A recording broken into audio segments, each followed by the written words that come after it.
for the opportunity to testify today on the important topic of the treatment of closely held businesses in the context of tax reform. My testimony today reflects the views that I have developed over 30 years as a tax professional working with closely held business entities, as well as my role as an advisor to the S Corporation Association. When I first started practicing law in 1979, the top individual tax rate was 70%, and the top income tax rates for C corporations was only 46%. This rate differential provided a tremendous incentive for successful business owners to elect C corporation status. The devil's bargain was that those lower taxed earnings were supposed to be taxed again when distributed out to the shareholders, resulting in an aggregate cumulative tax burden of 84%. This tax dynamic set up a cat-and-mouse game between the IRS and taxpayers, whereby shareholders sought to pull money out of their corporations in transactions that avoided the ordinary income tax rates, or to accumulate wealth inside corporations and indefinitely delay the second layer of tax. This is described in more detail in my written comments. The only winner in this struggle was the tax lawyers. The Bipartisan Tax Reform Act of 1986 changed all this. It altered the relative C corporation and individual rates so that businesses were no longer forced into C corporation double tax status. This allowed most closely held business owners to migrate into the more rational single tax pass-through system, which eliminated the need for all of that gaming that I described. The system has worked well for businesses and the country in the intervening years, and retaining these benefits will be critical to the success of any future tax reform efforts. Unfortunately, this favorable relative rate structure is now at risk.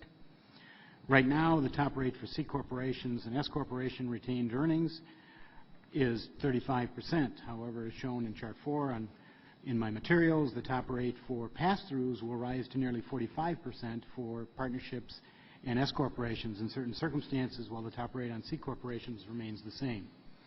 There are also proposals for C corporation-only tax rate reduction, which would make the wedge between C corporations and pass-through businesses even larger.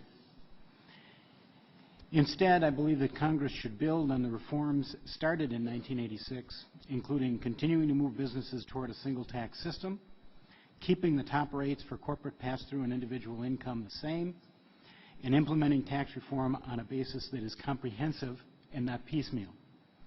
Focusing merely on the headline C corporation marginal rate and broadening the tax base for all businesses unavoidably increases the tax burden for closely held pass-through entities.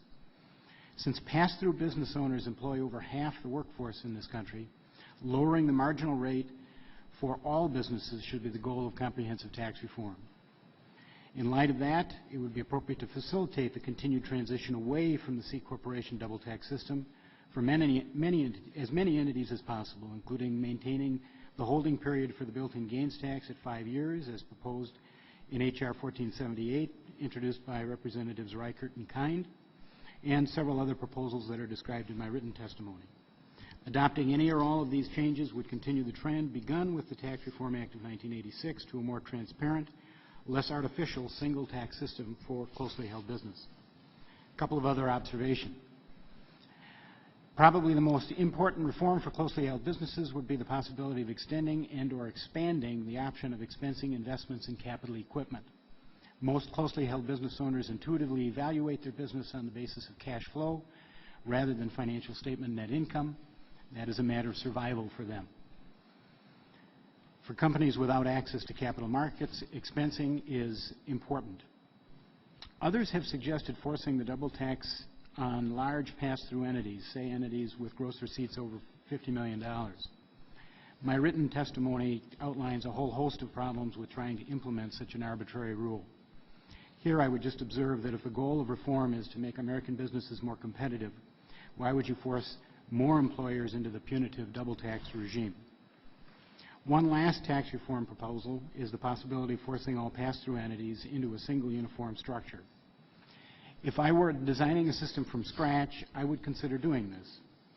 However, we already have roughly 4 million S corporations and 3 million partnerships. Any such proposal would unavoidably impose substantial additional tax and compliance costs on a substantial number of ongoing businesses, either the partnerships or the S corporations. I don't see any benefits that would necessarily justify such substantial costs. That concludes my oral comments. Once again, I would like to thank the committee and answer any questions you may have. Thank you, Mr. Nichols. Mr. Sullivan, you're recognized for 5 minutes. Mr. Chairman, Ranking Member Levin, members of the committee, thank you for this opportunity to testify. It's a great honor for me to be here today. Mr. Chairman, over the last 3 decades, we have seen a fundamental transformation in how America does business.